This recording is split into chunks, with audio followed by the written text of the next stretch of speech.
Good morning. Okay. Hey, good morning, Coach. And as always, Coach, thank you for taking some time to join us. Coach, if you could please just start us out with an opening statement, recapping your team's most recent outing versus Southern.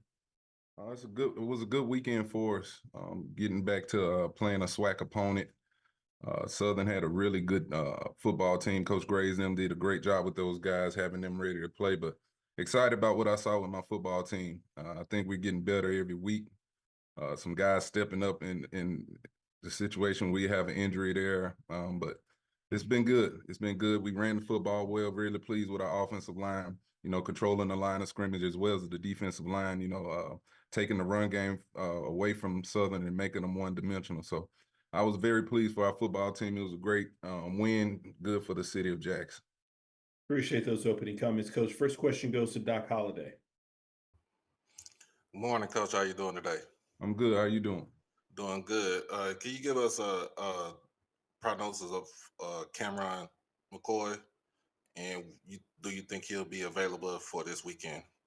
We'll take a look at him today. He was fine, got banged up. His helmet slid and kind of scratched his eye. He had to get a couple stitches, but we'll continue to monitor him, but we expect to have him out there this weekend.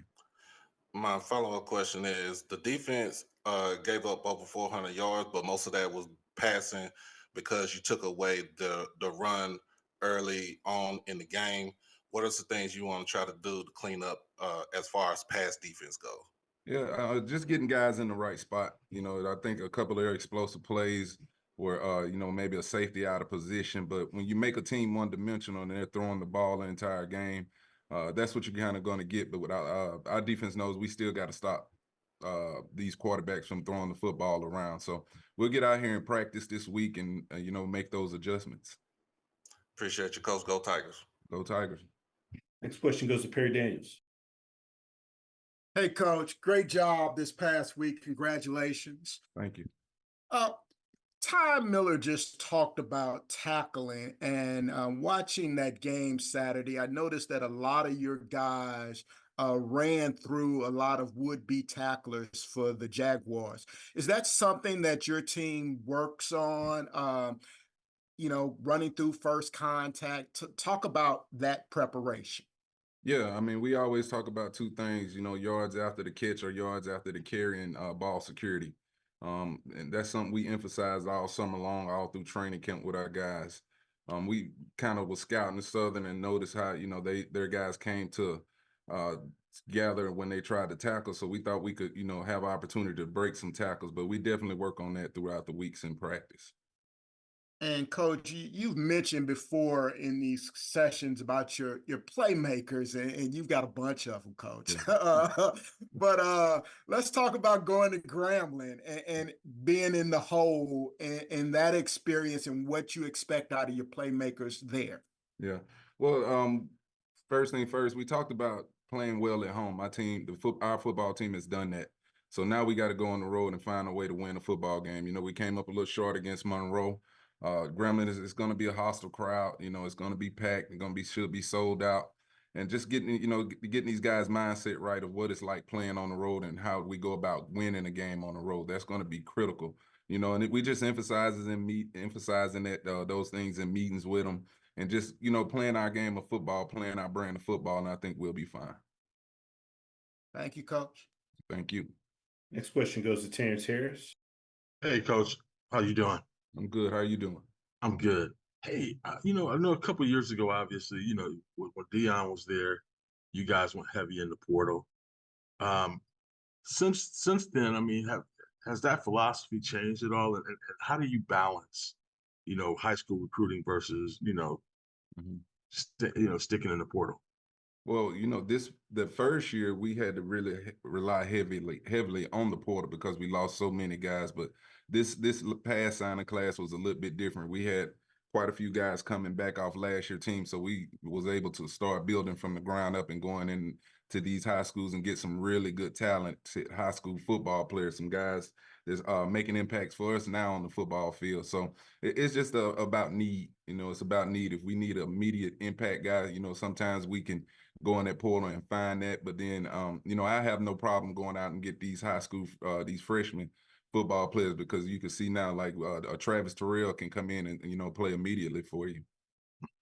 Has there been any kind of in your mind, devaluing of high school recruits because you have so many guys who are able to move so freely, who are experienced and come in kind of ready to play right now? I mean, has that devalued at all the high school recruiting? I don't think so. I mean, they're still playing good football in high school. Yeah. They're still playing good football in these high schools. I think the thing is now with these high schoolers you get now on your campus, they want to play early. The way the landscape is laid out now, if they don't play early, they sometimes want to leave, and you go where they can play. But that's kind of what you're dealing with. But there's still some great high school football being played. That's why this year, we probably hit on probably about 6 or 7 really good high school O linemen that really hadn't touched the football field for us this year, but it's going to be really solid for us next year, as well as some other players at the skill position. So I think it's all about what you need as a program. Thanks, Coach. No problem. Next question goes to Ty Miller. Hey, Coach Carson, good morning to you. Hey, how you doing? Coach, this concerns the matchup with Grambling. In taking on a team, a foe that you know well, but with a new head coach and a possible new scheme, what adjustments do you make? And I ask that because if you look at anything about the Dallas New Orleans game yesterday, the Saints came up with a new scheme, and it looks like the Cowboys defense never adjusted to the new misdirections and everything that the Saints brought. So with Mickey Joseph being the new coach at Grambling State, what possible adjustment would you make on the fly with new schemes that you may not be aware of? It's just once you get into the flow of the game, you take the film and some of the games that they play, we'll be breaking those games down. But it's always, you want to get into the flow of the game and see what they're presenting on defense, on offense, and get with your coaching staff and make those adjustments as quick as possible, and also translate that information to your players. So that's why I think the team that can make those quickest adjustments this weekend is going to be successful. Thank you, Coach. No problem. Any final questions for Coach Taylor with Jackson State?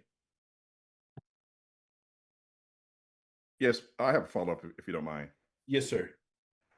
In watching and what you've seen of the Tigers so far, Coach, what are your main concerns about Mickey Joseph's team? He has the preseason offensive player of the year there, Miles Crawley. He's a good quarterback. So we got to find ways to, get to him. We want to put some pressure on him with our front four guys. They got some speed. They got some size on the defense, similar size to what Southern had, probably a little bigger, but he's done a great job in his first year recruiting. You can tell he's kind of changed the landscape over there, and they're playing very, very physical football. It's going to be another physical football game, no different than when we played this weekend, though. Thanks, Coach. Thank you. Any final questions for Coach?